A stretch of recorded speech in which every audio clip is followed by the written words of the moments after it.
Lily Hart's scream cut through the drawing room before the crystal ornament struck the floor. Vanessa Vale's fingers were wrapped around the 5-year-old's upper arm, pressing so deeply into the soft flesh that Lily's paper flower crumpled in her other hand. "Stop making that noise," Vanessa said, her voice low and controlled. "You have already ruined enough." Lily tried to twist free, but Vanessa's grip tightened. Tears sprang to the child's eyes. Her mother, Rosa, was on the opposite side of the estate, sent to inspect a non-existent leak in the west guest wing. The engagement celebration would begin in less than an hour, and the drawing room had been arranged exactly as Vanessa wanted. White roses, silver candles, handwritten place cards, and a framed photograph of her and billionaire Thomas Vale at the center of the mantel.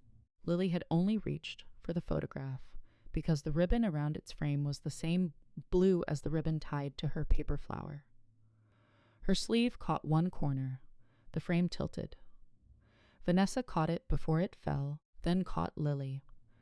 "You do not touch things in this room," she whispered. "You do not wander where guests will see you, and you do not cry." Footsteps approached from the hallway. Vanessa turned toward the door, already loosening her expression into concern. A teenage girl appeared in the doorway, carrying a travel bag, rain still shining on the shoulders of her dark coat. She stopped when she saw Lily's twisted arm. Vanessa released the child instantly. The girl's face lost every trace of uncertainty. "You still grab children when you think no one important is watching," she said. For 1 second, no one moved. Lily backed toward the wall, holding her injured arm against her chest. Vanessa's face went pale, but her voice became almost gentle. "Isabel." The teenager did not answer.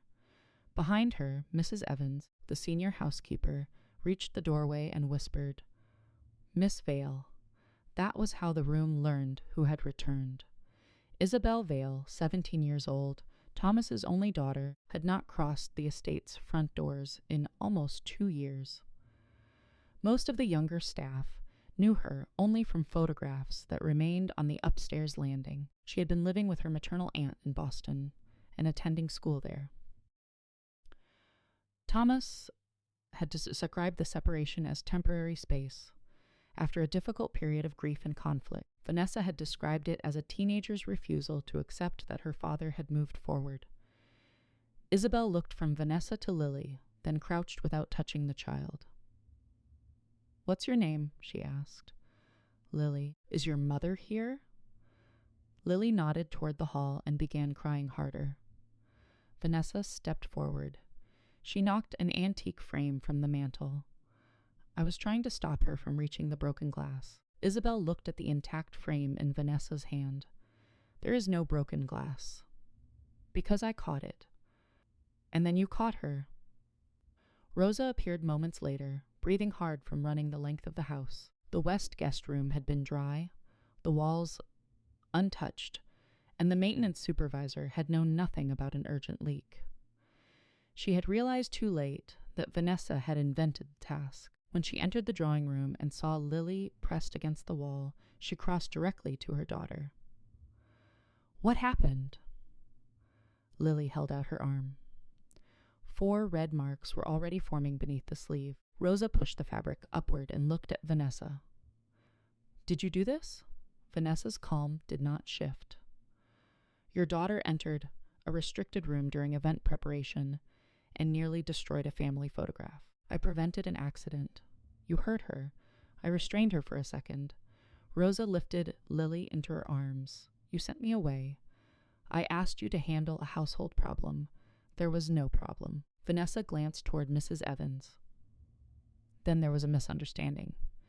Isabel laughed once, without humor. "That is still your favorite word."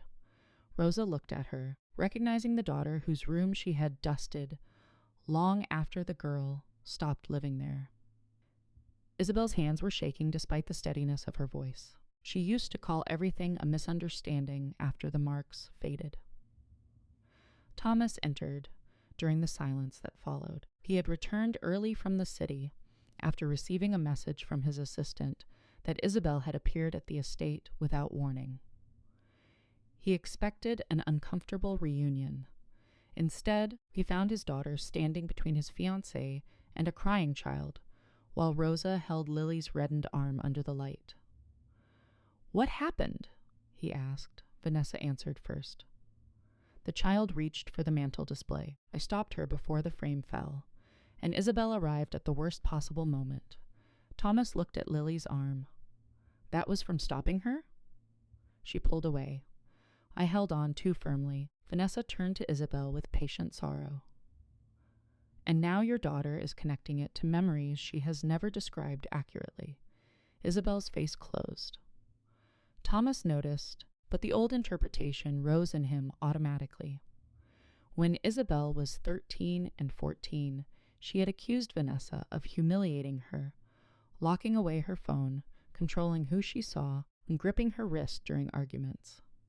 Vanessa had explained each event calmly. Isabel had shouted, slammed doors, and once broken a mirror. Thomas had believed the person who sounded reasonable. Even now, facing his daughter for the first time in 22 months, he felt the dangerous pull of that habit. Rosa interrupted before he could speak. "My daughter needs a doctor." Thomas looked again at the marks, then called the estate physician. Rosa did not wait for permission. She carried Lily to the small medical room off the east hall. Isabel followed. Thomas started after them, but Vanessa caught his hand. "Please do not let one upsetting moment become a public disaster. Guests will arrive soon."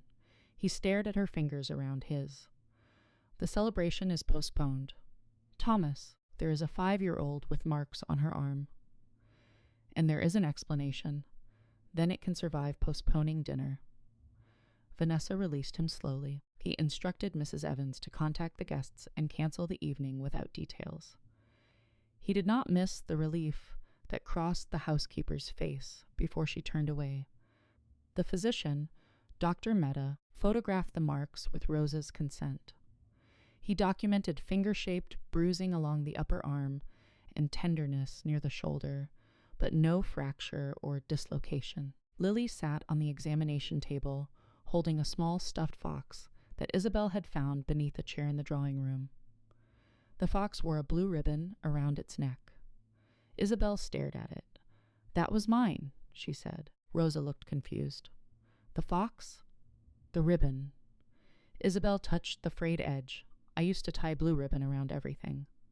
My mother bought a whole roll before she died. Rosa said she had found the ribbon in a sewing drawer years ago and used a small piece when Lily's toy lost its original bow." Isabel nodded, but the sight had unsettled her. Lily spoke in fragments. Picture moved. Miss Vanessa mad. She squeezed. Said quiet. When Thomas entered, Lily immediately hid the injured arm behind Rosa. He stopped at the doorway rather than approaching. Vanessa remained outside. Thomas asked Isabel why she had returned. "Not now," she said. "It matters. A box arrived at Aunt Claire's house last week. Things from my room. Clothes, books, Mom's letters. There was a note from Vanessa saying the rooms would be renovated after the engagement." Thomas frowned. "I did not authorize anyone to clear your room. She said you wanted it done. I didn't. That is why I came. I wanted to ask you before I decided whether to attend the celebration." Her eyes moved to Lily. Then I heard her scream. Thomas asked what Isabel meant when she said Vanessa still grabbed children. Isabel's jaw tightened. Exactly what it sounded like. "I need details. I gave you details 2 years ago. I am asking now. Because another child has marks you can photograph." The question landed sharply. Thomas did not defend himself. "Because I should have asked differently then." Isabel refused to tell the full story in front of Lily. In the library, with Rosa remaining near the medical room, she described incidents Thomas remembered only through Vanessa's explanations. At 13, Isabel had tried to leave a charity dinner after becoming overwhelmed by guests discussing her mother's death. Vanessa had gripped her wrist behind a curtain and warned that embarrassing her father would prove she was unstable. At 14, Vanessa had locked Isabel in her bedroom for 20 minutes after Isabel attempted to call her aunt during an argument. Vanessa later said the lock had jammed. She threw away a box of letters from Isabel's mother, then claimed a cleaner had mistaken them for rubbish. She controlled Isabel's phone under the language of screen limits, deleted messages she considered disrespectful, and told staff not to contradict her. Every time I tried to tell you, Isabel said, she had a calmer version ready. I was grieving. I was jealous. I hated the idea of you remarrying. All of that was partly true, so you decided none of the rest could be. Thomas remembered Isabel crying in his office, while Vanessa stood behind her with one hand on the chair, speaking softly about therapy and boundaries. He had admired Vanessa's patience.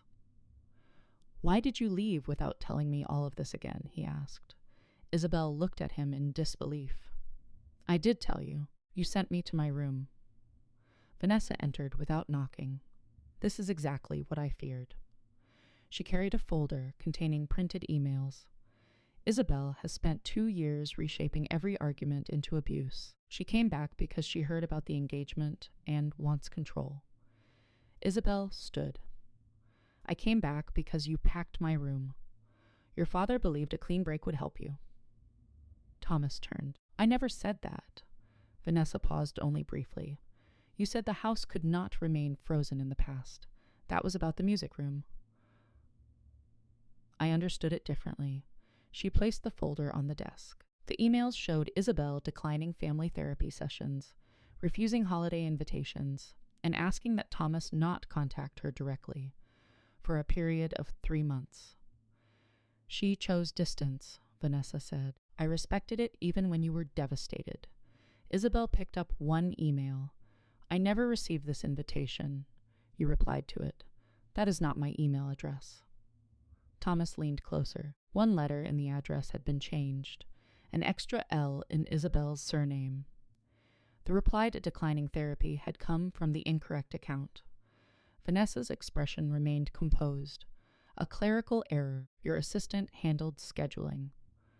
Thomas called his former assistant, who confirmed that Vanessa had insisted, who confirmed all communication with Isabel passed through her because direct messages upset the teenager. The assistant had assumed the altered address was a private account created for school.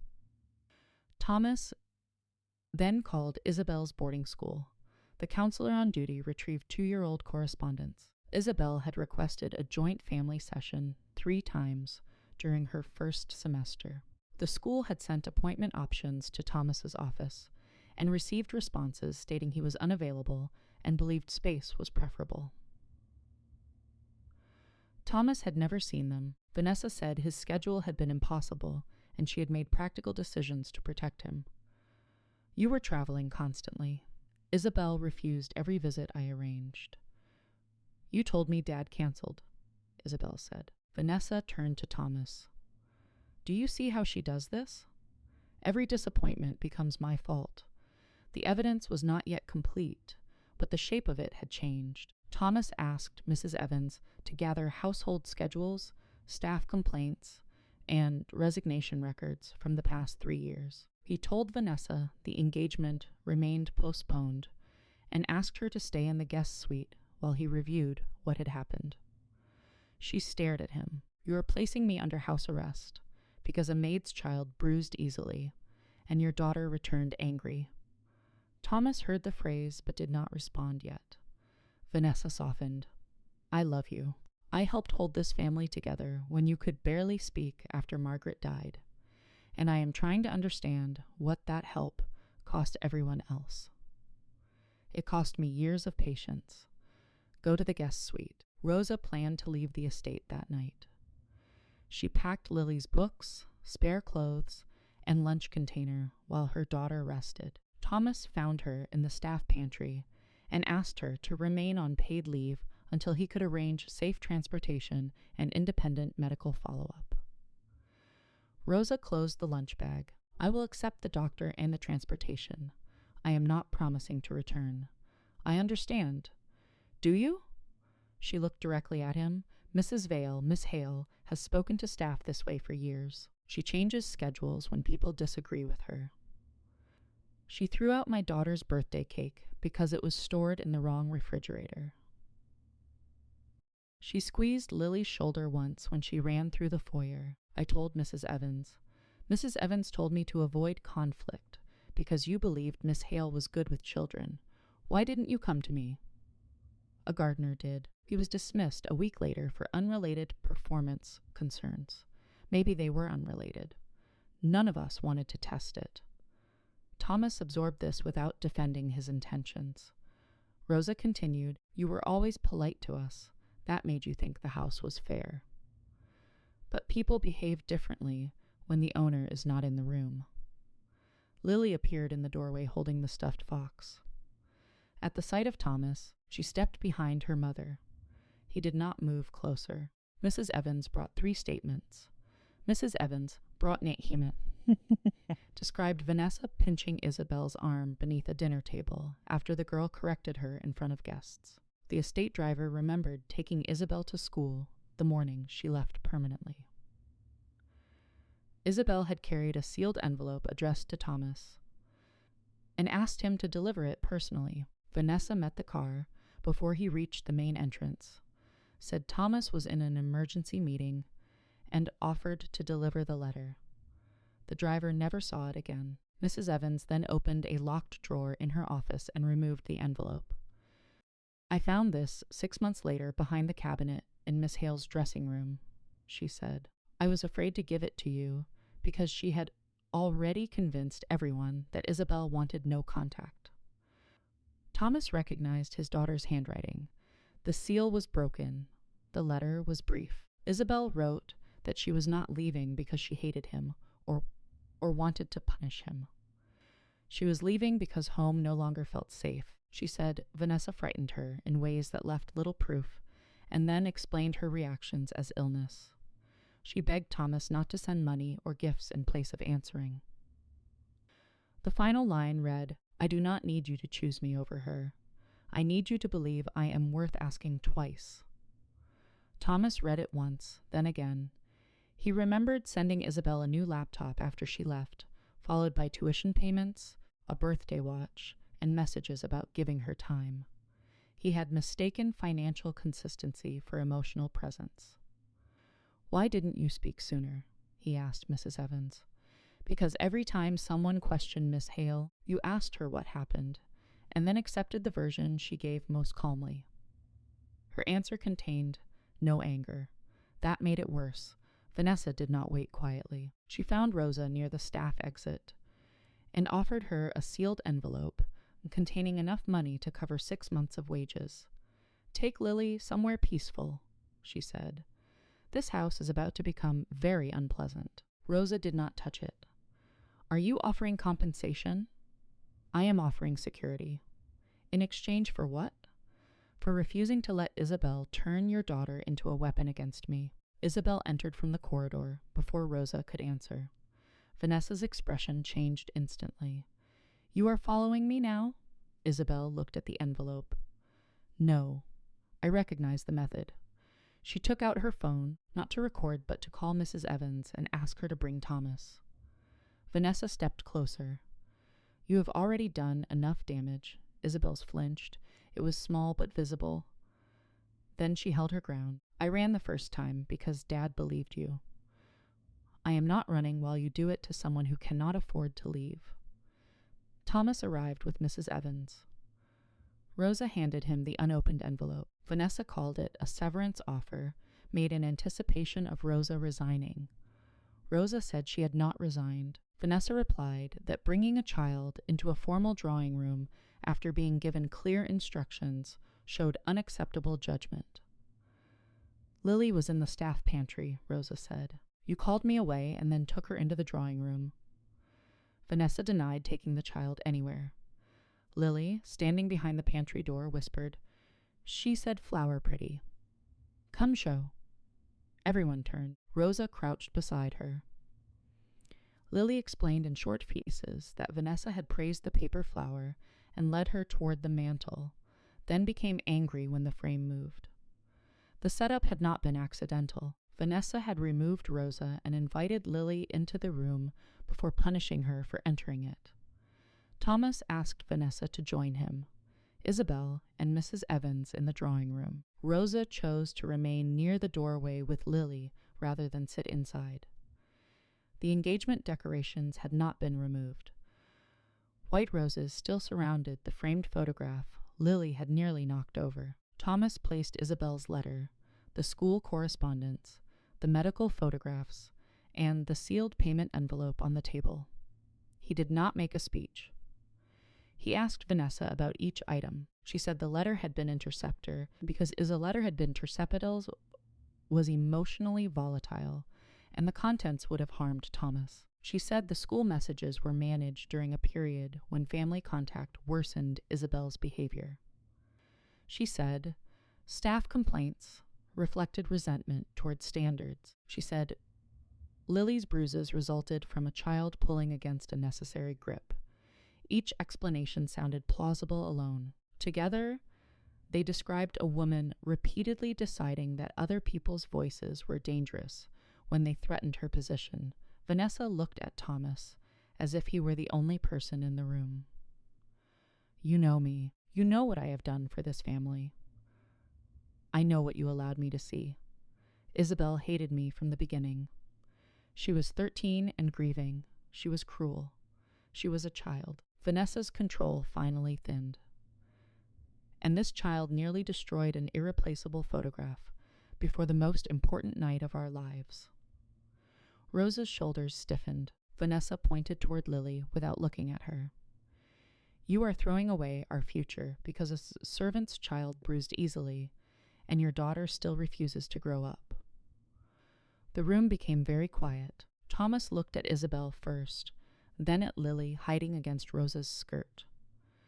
Vanessa had spent hours producing reasonable explanations. In one sentence, she revealed the belief beneath all of them. The girls were not people in pain. They were obstacles. Their status determined how much truth they were allowed. Remove the ring, Thomas said. Vanessa stared at him. Do not be theatrical. The engagement is over. Remove the ring and leave the estate. You will regret humiliating me over this. I am not announcing details to guests who are no longer here. I am also not protecting you from the consequences of what you did. You cannot erase 5 years. No, I have to account for them.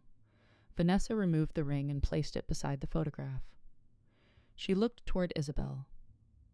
You finally got what you wanted. Isabel's voice was quiet. I wanted my father to listen before someone else got hurt. Vanessa left without another word. Later, Thomas found Isabel in the music room sitting on the floor beside boxes from her old bedroom. He did not ask for a hug or tell her the house was hers again. I read your letter, he said. 2 years late. Yes. Did you believe me? I believe you now. Isabel looked up. That is not the same thing. I know. He sat several feet away.